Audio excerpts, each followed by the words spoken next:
సుదర్శన్ రెడ్డి ఆరోగ్యానికి సంబంధించి మరొక బిగ్ అప్డేట్ మనం చూస్తున్నాం. ఫైనల్ ట్రీట్మెంట్కు వైద్యులు సిద్ధమైనట్లుగా తెలుస్తోంది. ఇప్పటి వరకు మెదడు నుంచి స్పందన లేకపోవడంతో కీలక నిర్ణయం తీసుకున్నారు. పెద్ద ఫ్యామిలీతో చర్చించిన తర్వాత ట్రీట్మెంట్ ప్రారంభం కాబోతోంది. మధ్యాహ్నం 12 గంటలకు 2 పవర్ఫుల్ ఇంజెక్షన్స్ను డాక్టర్స్ పెద్దికి ఇవ్వబోతున్నారు. మెదడు స్పందనను అంచనా వేసేందుకు ఈ 2 ఇంజెక్షన్లు ఇస్తారు. ఇంజెక్షన్లు ఇచ్చిన 4-5 గంటల లోపు మెదడులో స్పందన కనిపిస్తే నెక్స్ట్ ట్రీట్మెంట్ కొనసాగుతుంది. ఒకవేళ మెదడులో ఎలాంటి కదలిక లేకుంటే ట్రీట్మెంట్ స్టాప్ చేస్తారంటూ చెప్తున్నారు. పెద్ది ఆరోగ్య పరిస్థితిపై ఇప్పుడు ఉత్కంఠ పెరుగుతోంది. పెద్ది కోసం స్పెషల్ కేర్ తీసుకుంటున్నారు కేసీఆర్. ఎప్పటికప్పుడు డాక్టర్లతో కూడా మాట్లాడుతున్నట్లుగా మనకు సమాచారం అందుతోంది. మరోవైపు మరింతమంది బీఆర్ఎస్ నాయకులు అక్కడికి చేరుకుంటున్నారు. అలాగే పెద్ది కుటుంబ సభ్యుల్లో ముఖ్యంగా తీవ్ర ఆందోళన మనం చూస్తూనే ఉన్నాం. డాక్టర్స్ కొంత అన్సర్టైన్ ఆన్సర్స్ చెప్తూ ఉన్నారు. ఒక్కొక్క టైంలో ఒక్కోలా చెప్తున్నారు. నిన్నటి వరకు కొంత సెటిల్ అవుతుంది, హెల్త్ మళ్ళీ బెటర్ అవుతారు అని చెప్పారు. బట్ ఈరోజు నిన్న నైట్ నుంచి సడన్గా సిచ్యువేషన్ క్రిటికల్గా మారింది అని చెప్పడంతో కుటుంబ సభ్యులు కూడా తీవ్ర ఆందోళన వ్యక్తం చేస్తున్నటువంటి పరిస్థితి కనిపిస్తోంది. ఈ నేపథ్యంలో ఇప్పుడు జరగబోతున్నటువంటి ఈ ఫైనల్ స్టెప్ ట్రీట్మెంట్ చాలా కీలకంగా మారింది. ఈ ట్రీట్మెంట్కి కనుక ఒకవేళ స్పందిస్తే ఆయన బ్రెయిన్ రెస్పాండ్ అయితే ఫర్దర్ ట్రీట్మెంట్ కంటిన్యూ అవుతుంది. ఒకవేళ రెస్పాండ్ అవ్వకపోతే ఇక పరిస్థితి చేయి జారిపోయినట్లుగా భావించాల్సిన అవసరం ఉంది. సో దీనికి సంబంధించి మనం మరిన్ని డీటెయిల్స్ తెలుసుకుందాం. మధు జాయిన్ అవుతున్నారు మనతో. మధు, ఇప్పుడు ఈ ఫైనల్ ట్రీట్మెంట్కి సంబంధించిన డీటెయిల్స్ ఎలా ఉన్నాయి అండ్ ప్రజెంట్ అక్కడ సిచ్యువేషన్ ఏంటి? కొద్దిసేపట్లో ఆసుపత్రికి చేరుకోనున్నారు, బయలుదేరారు. కుటుంబ సభ్యులతో ప్రస్తుతం డాక్టర్లు మాట్లాడుతూ ఉన్నారు. ప్రస్తుతం పేషెంట్ ని పరిశీలించారు, కుటుంబ సభ్యులను రీచ్ అయ్యారు. కొద్దిసేపటి క్రితం మాజీ మంత్రి తలసాని శ్రీనివాస్ యాదవ్ కూడా ఆసుపత్రికి చేరుకున్నారు. ఒక్కొక్కరుగా బీఆర్ఎస్ పార్టీ నాయకులు రీచ్ అవుతా ఉన్నటువంటి సిచ్యువేషన్. చాలా క్రూషియల్ కండిషన్ లోకి పెద్ది సుదర్శన్ రెడ్డి ఆరోగ్యం చేరింది. 72 గంటలు దాటినా కూడా బ్రెయిన్ నుంచి స్పందన లేకపోవడంతో చివరి ప్రయత్నంగా అత్యంత ఫైనల్ ట్రీట్మెంట్ గా ఒక 2 ఇంజెక్షన్లను డాక్టర్లు సజెస్ట్ చేసినట్టుగా తెలుస్తా ఉంది. కొంతమేర కొన్ని నిమిషాల గ్యాప్ లో 2 ఇంజెక్షన్లు ప్రస్తుతం ఇవ్వనున్నట్టుగా సెలైన్ బాటిల్ ద్వారా ఆయనకు ఇంజెక్షన్ చేయనున్నట్టుగా డాక్టర్లు కుటుంబ సభ్యులకు సూచించారు. కాకపోతే ఆ ఇంజెక్షన్లు ఎట్లాంటి సిచ్యువేషన్ లో ఎట్లాంటి క్రూషియల్ టైంలో పనిచేస్తాయనేటువంటి దానిపైన అనేక రకాలైనటువంటి ఒక అభిప్రాయాలు ఉన్నాయి. ఇప్పటి వరకు మనం కొంతమంది డాక్టర్లతో మాట్లాడితే వాళ్ళు సూచించినటువంటి ప్రకారం బ్రెయిన్ స్ట్రోక్ వచ్చినప్పుడు ఒక రకమైనటువంటి ఇంజెక్షన్ ఇస్తారు. లేదు అంటే స్ట్రోక్ వల్ల బ్రెయిన్ స్పందన ఎప్పుడైతే తగ్గిపోతుందో ఆ టైంలో ఇంజెక్షన్స్ ఇస్తారు. డిఫరెంట్ టైప్ ఆఫ్ ఇంజెక్షన్స్ ఉంటాయి. ఎగ్జాక్ట్లీ నేమ్ మనకు కూడా తెలీదు, డాక్టర్లు కూడా చెప్పలేదు.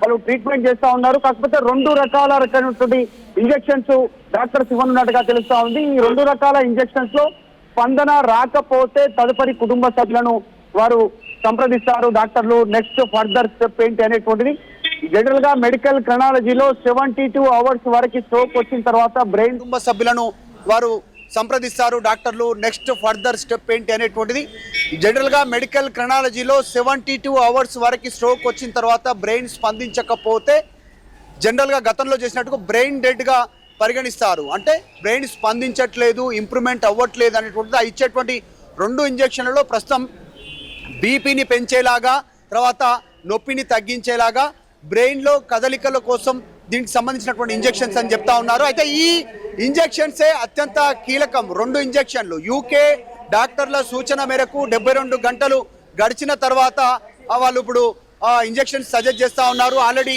ఫ్యామిలీతో ఒకసారి డిస్కషన్ అయింది, ట్రీట్మెంట్ చేస్తున్నారు. ఐసీయూలో జరుగుతున్నటువంటి ట్రీట్మెంట్కి సంబంధించి ఇంజెక్షన్లు ఇచ్చే ముందు కూడా డాక్టర్లు ఫ్యామిలీ మెంబర్స్కి ఇన్ఫర్మేషన్ ఇచ్చారు. వర్కింగ్ ప్రెసిడెంట్ బీఆర్ఎస్ పార్టీకి సంబంధించి కేటీఆర్కు ఇన్ఫర్మేషన్ ఇచ్చారు. కేటీఆర్ కొద్దిసేపట్లోనే యశోద సికింద్రాబాద్ ఆసుపత్రికి చేరుకుంటున్నారు. అత్యంత కీలకంగా భావిస్తా ఉన్నారు బీఆర్ఎస్ పార్టీకి సంబంధించిన నాయకులు, కుటుంబ సభ్యులు. పెద్ది సుదర్శన్ రెడ్డికి సంబంధించినటువంటి ఆరోగ్యం పైన ఒక్కొక్కరు లీడర్లు చేరుకుంటున్నటువంటి సిచ్యువేషన్. ఆసుపత్రి వద్ద కాస్త తాకిడి పెరుగుతా ఉంది. నాయకులంతా అవుతా ఉన్నటువంటి సిచ్యువేషన్ అయితే కనిపిస్తా ఉంది. అయితే పెద్ది సుదర్శన్ రెడ్డి ఆరోగ్యానికి సంబంధించిన విషయంలో ఆందోళననే ఉంది. కుటుంబ సభ్యుల్లో కానీ నాయకుల్లో కానీ తీవ్రమైనటువంటి ఆందోళన ఉంది. ఇది ఫైనల్ ట్రీట్మెంట్ గా డాక్టర్లు చెప్పేటువంటి ప్రయత్నం చేస్తూ ఉన్నారు. 72 గంటలు గడిచిన తర్వాత కూడా మెదడు నుంచి ఎలాంటి స్పందన లేకపోతే దాదాపు బ్రెయిన్ డెడ్ కింద గతంలో కొన్ని కేసెస్లో పరిగణించినటువంటి పరిస్థితి. కానీ ఇక్కడ మరి 4 నుంచి 5 గంటల తర్వాత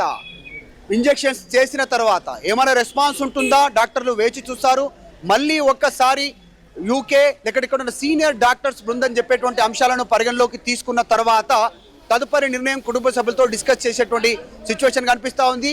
పెద్ది సుదర్శన్ రెడ్డి వారం రోజుల నుంచే మన దగ్గర ఉన్న సమాచారం ప్రకారం కాస్త అస్వస్థతతో ఉన్నారు. మేజర్ రీజన్ కుటుంబ సభ్యులు ఐడెంటిఫై చేస్తాడు. లెఫ్ట్ లెగ్కి సంబంధించినటువంటి పాదం కొంచెం పైన ఆ మడమ దగ్గర బ్లడ్ క్లాట్ అయినట్టుగా తెలుస్తూ ఉంది. చిన్న బ్లడ్ క్లాట్ పంపింగ్ ద్వారా రక్త ప్రసరణలో భాగంగా లంగ్స్కి చేరడం, లంగ్స్లో మరింత బ్లడ్ క్లాట్స్కి చోటు చేసుకోవడం, తర్వాత శ్వాస తీసుకోవడంలో ఇబ్బంది కావడం, వెంటనే స్ట్రోక్ రావడం, స్ట్రోక్ వచ్చిన తర్వాత ఆసుపత్రికి తరలించడం. ఆ చిన్న బ్లడ్ క్లాట్ కాలు దగ్గర ఏర్పడ్డటువంటి ఒక చిన్న బ్లడ్ క్లాట్ ఈ ఇబ్బంది ఉందని చెప్తా ఉన్నారు. ఈ ఇబ్బంది కూడా ఇప్పటి నుంచి లేదు. ఉద్యమ సమయంలో లాఠీ చార్జ్ సమయం నుంచి గాయమైంది కాలు దగ్గర.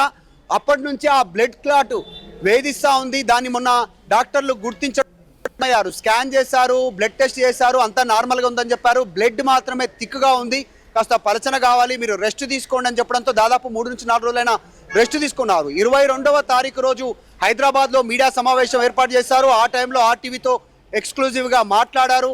కొన్ని పబ్లిక్ ఇష్యూస్ పైన, నీటి సమస్యల పైన మాట్లాడారు. తర్వాత యశోద సోమాజ్ కూడా బ్రాంచ్కి వెళ్ళారు. అక్కడ టెస్ట్ చేయించుకున్నారు, రెస్ట్ తీసుకోమంటే 2 నుంచి 3 రోజులు రెస్ట్ తీసుకున్నారు, ఇంట్లోనే ఉన్నారు. 26వ తారీఖు రోజు ఉదయం లేచిన తర్వాత కాస్త టైం ఫ్యామిలీ మెంబర్స్తో గడిపారు, వ్యక్తిగత సహాయకులతో గడిపారు. తర్వాత ఒక్కసారిగా శ్వాస ఆడట్లేదు, ఫ్యాన్ వేయండి, లైట్ వేయండి అనేటువంటిది అభ్యర్థించారు. లైట్ ఫ్యాన్ వేసే లోపలనే ఆయన కుప్పకూలిపోయారు. ఇంట్లో వాహనంలో తరలించారు. అక్కడ నుంచి రోహిణి ఆసుపత్రికి తీసుకెళ్తున్న సమయంలో కూడా కాన్షియస్గానే ఉన్నారు ఆయన వాహనంలో. అటు నుంచి ఆసుపత్రి బెడ్ పైకి వెళ్ళేంత వరకు కూడా పెద్ది సుదర్శన్ రెడ్డి కాన్షియస్లో ఉన్నారు. డాక్టర్లకి ఒక సైగ చేశారు, ఒక సిగ్నల్ ఇచ్చే ప్రయత్నం చేశారు. మాట్లాడే పరిస్థితిలో లేరు, కానీ కుప్పకూలిపోయిన తర్వాత మాస్క్ పెట్టండి అనేటువంటిది, ఒకటే ఆక్సిజన్ మాస్క్ పెట్టండి అనేటువంటిది రిక్వెస్ట్ చేశారు డాక్టర్లకి రోహిణి హాస్పిటల్లో. తర్వాత నుంచి ఆయన కాన్షియస్లో లేరు. దాదాపు కోమా స్టేజ్కి వెళ్ళినటువంటి పరిస్థితి. అటు నుంచి ఇక్కడ వరకు హైదరాబాద్ వరకు జర్నీ అంతా మనం చూసాం. గ్రీన్ ఛానల్ కానీ బీఆర్ఎస్ నాయకుల సపోర్టివ్ కానీ, కేసీఆర్ రావడం, కేటీఆర్ అరెస్ట్ మద్దతు తెలపడం, బీఆర్ఎస్ పార్టీ నాయకులు రావడం, కుటుంబ సభ్యులని సముదాయించడం, ఇదంతా ఓకే. కానీ ప్రస్తుతమే అత్యంత క్రూషియల్ స్టేజ్